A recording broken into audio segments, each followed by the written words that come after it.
Le panorama de l'actualité économique sur la chaîne Info, Cam News 24, Madame, Monsieur, bienvenue à tous. Voici les grandes articulations.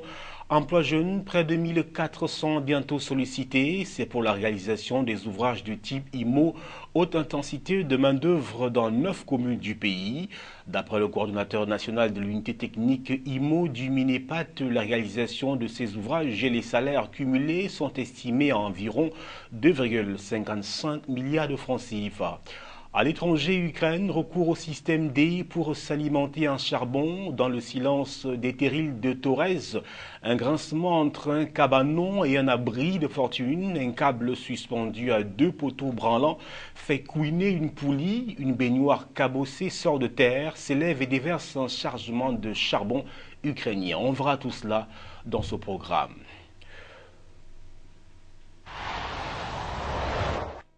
L'actualité économique sur la chaîne Info, bienvenue une fois de plus, Madame, Monsieur. Nous vous le disions en titre, emploi jeune, près de 1400 seront sollicités pour la réalisation des ouvrages de type IMO dans 9 communes du pays. Les inondations, les routes crevassées et le sous-emploi en milieu jeune ne seront plus qu'un lointain souvenir au sein de 9 collectivités territoriales décentralisées du Cameroun. Elles ont signé donc des conventions de partenariat relatives à la réalisation des ouvrages démonstratifs de type haute intensité de main-d'œuvre IMO avec le ministre de l'économie, de la planification et de l'aménagement du territoire, Emmanuel Nganou-Messi. Au rang des bénéficiaires, les communes de Meganga, Bertoua, Meyomosala, Konsamba, Okola, Bangou, Dobian et Yaoundé 7e et celle de Batiam. Les travaux porteront entre autres sur la réhabilitation des routes, les ouvrages de franchissement en maçonnerie, le pavage en pierre et le rechargement de la chaussée à l'aide de la latérite. Attendu de la réalisation de ces ouvrages, la création de près de 1385 emplois pour environ 650 millions de francs CFA de salaires cumulés et distribués. D'après le coordonnateur national de l'unité technique IMO du Minépat, la réalisation de ces ouvrages et les salaires cumulés sont estimés à environ 2,55 milliards de francs CFA. Une autre occurrence qui marque l'actualité économique nationale, entrepreneuriat, le Cameroun dans le top 5 mondial, c'est le constat fait par le groupe britannique de réseau d'affaires. Dans un rapport rendu public fin juin 2015, le premier pays au monde comptant le plus d'entrepreneurs se trouve plutôt en Afrique, en Ouganda. Plus du quart de la population, soit 28,1% d'Ougandais, sont des entrepreneurs dans un pays qui a pourtant connu des décennies de dictature. Les efforts déployés par les autorités de l'Ouganda en déployant par exemple les câbles de fibre optique dans des villages reculés sont des éléments de ce succès. Le second pays africain du top 10 de ce classement, le Cameroun, se situe à la 4e place dans des pays comptant le plus d'entrepreneurs, derrière le Brésil 3e, mais devant le Vietnam 5e, l'Angola 6e, le Botswana 8e ou encore le Chili 9e, selon les responsables du groupe Approve Index qui se base sur les résultats. Le Cameroun compte 13,7% de travailleurs indépendants sur sa population adulte, y compris de nombreuses personnes qui se retrouvent dans les services et l'industrie des produits alimentaires. Retour bien évidemment dans les affaires courantes au Cameroun, on parle du port autonome de Douala, de la congestion précisément. L'heure est à la prévention. La création de 3 ports secs a été retenue comme l'une des solutions pour éviter la congestion du port autonome de Douala au terme de la rencontre tripartite entre les administrations douanières du Cameroun, de la Centrafrique et du Tchad. Des nouveaux organes bien évidemment seront mis sur pied, des travaux organisés dans un contexte marqué par l'occupation d'une bonne partie de l'espace portuaire par 3000 conteneurs à destination de la Centrafrique et du Tchad et dont les formalités de dédouanement sont achevées depuis plusieurs jours. Des ports secs seront conçus à Douala, dans la zone portuaire à Edéia, dans la région du littoral, et à Belabo, à l'est du pays, frontalier de la République centrafricaine. Aussi, 400 autres cargaisons sont bloquées dans la localité de Garwaboulaye, région de l'Est, pour cause d'insécurité. Cette insécurité touche aussi bien le corridor Douala-N'Djamena avec des incursions de la secte terroriste nigériane Boko Haram dans la région de l'extrême nord du Cameroun et dans la zone du lac Tchad que le corridor Douala-Bangui à cause des exactions des bandes armées centrafricaines qui sévissent à l'ouest de ce pays frontalier du Cameroun. Conséquence, les conteneurs sont stockés au port de Douala et dans d'autres localités du pays, les transporteurs ayant opté pour le débrayage tant que la sécurité n'est pas encore de retour. L'actualité économique nationale se poursuit avec le Cameroun qui relève son plafond d'endettement à 1700 milliards de francs CFA. C'est que pour faire face à ses besoins en financement, l'État camerounais devrait finalement s'endetter à hauteur de 1700 milliards de francs CFA cette année 2015. C'est la deuxième fois depuis le début de l'année que le plafond d'endettement du Cameroun est relevé. En effet, le 6 février 2015, le chef de l'État, Paul Barthélémy Biya-Bimvondo, avait déjà signé une ordonnance relevant à 900 milliards de francs CFA contre 375 milliards de francs CFA dans le budget initial. Le montant des financements levé par le gouvernement par émission de titres publics sur le marché des capitaux. Un décret signé le même jour autorisait d'ailleurs le ministre des Finances à mandater deux banques en vue de l'émission du premier eurobond, soit de 750 milliards de francs CFA de l'histoire des finances publiques camerounaises, pour le financement du plan d'urgence triennal du gouvernement d'un montant total de près de 1000 milliards de francs CFA.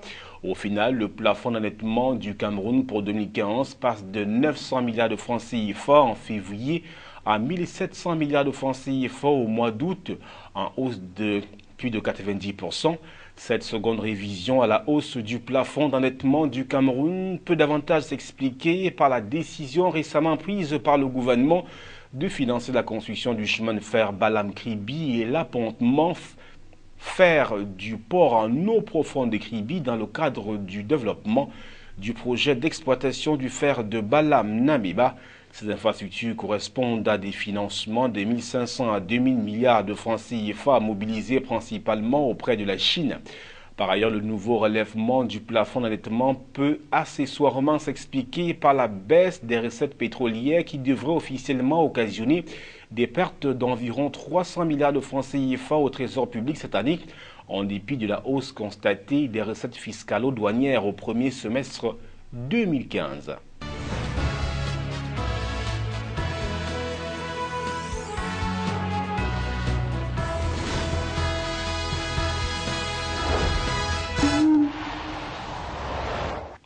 L'actualité économique au-delà de nos frontières, nous vous indiquions en titre, et bien évidemment, Ukraine recourt au système D pour s'alimenter en charbon. Dans le silence des terrils de Torres, un grincement entre un cabanon et un abri de fortune, un câble suspendu à deux poteaux branlants fait couiner une poulie, une baignoire cabossée sort de terre, s'élève et déverse un chargement de charbon ukrainien. On voit tout cela.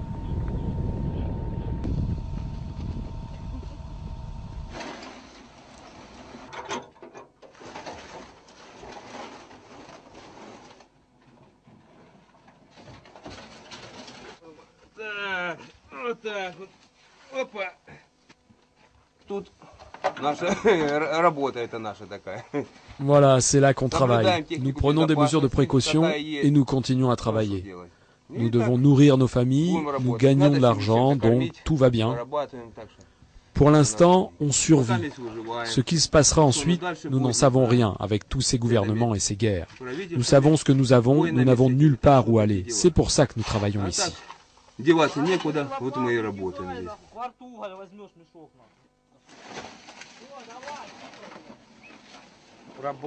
Au début, avec la guerre ici, nous n'avions pas de travail. Bien sûr, nous n'avions ni électricité, ni eau, et il n'y avait personne.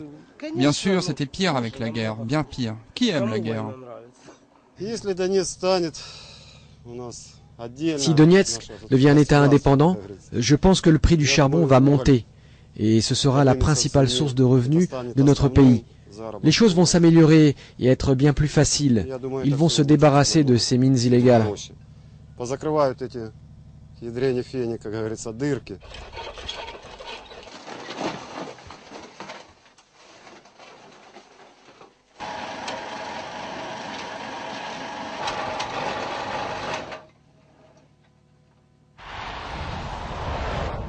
Quittons l'Ukraine pour le Pakistan où les inondations présentent ou représentent un danger récurrent pour l'économie du pays. Cette année, les inondations au Pakistan ont tué près de 300 personnes au Pendjab et au Cachemire.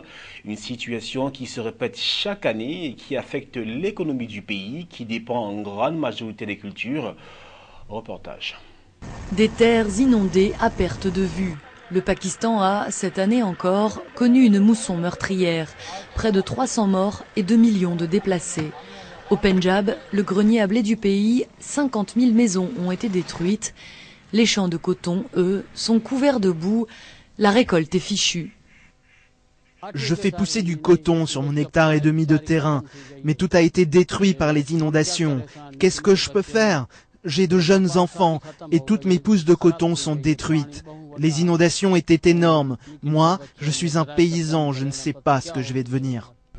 On évalue à au moins 500 millions de dollars les pertes du secteur agricole cette année. Une catastrophe économique qui a poussé le gouvernement à faire un geste. Nous avons établi un plan pour officiellement compenser les gens, car le gouvernement s'est engagé à payer une somme à tous ceux dont les pertes sont supérieures à 40%. Ces récoltes dévastées portent un sérieux coup à d'autres secteurs de l'économie du Pakistan. Les usines de transformation de coton vont avoir beaucoup moins de travail cette année et donc moins de rentrées financières. Environ 70% des cultures de coton ont été détruites. Les 30% restants viendront ici dans mon usine. Ces inondations affectent tout le monde, fermiers, ouvriers agricoles, industriels. Cela aura aussi un impact sur les exportations. Le prix du coton et de l'huile de coton vont exploser. 80% des exportations pakistanaises dépendent de l'agriculture, notamment du riz et du coton. À plus long terme, les effets des inondations de septembre se feront sentir sur toute l'année 2015. Les économistes prédisent un risque d'inflation et une croissance revue à la baisse pour le Pakistan. Troisième arrêt de ce programme, place au chiffre du jour. Il est de 1400 et il symbolise le nombre de jeunes qui seront bientôt sollicités pour la réalisation des ouvrages de type IMO, haute intensité de main-d'œuvre au Cameroun, dans 9 communes précisément. Avant de clore ce programme économique, le rappel de son épine dorsale, emploi jeune, près de 1400 bientôt sollicités. C'est pour la réalisation des ouvrages de type IMO, haute intensité de main-d'œuvre dans 9 communes du pays. D'après le coordonnateur national de l'unité technique IMO du Minepat, la réalisation de ces ouvrages et les salaires cumulés sont estimés à environ 2,55 milliards de francs CFA. À l'étranger, Ukraine recourt au système D pour s'alimenter en charbon dans le silence des terrils de Torres. Un grincement entre un cabanon et un abri de fortune. Un câble suspendu à 2 poteaux branlants fait couiner une poulie. Une baignoire cabossée sort de terre, s'élève et déverse un chargement de charbon ukrainien. Nous avons vu tout cela au cours de ce programme économique qui ne nous reste plus qu'à vous remercier. Merci à vous. Merci surtout à Yves Anselme Tadufo, à toutes les équipes réunies autour de Romuald Yachel. Au revoir.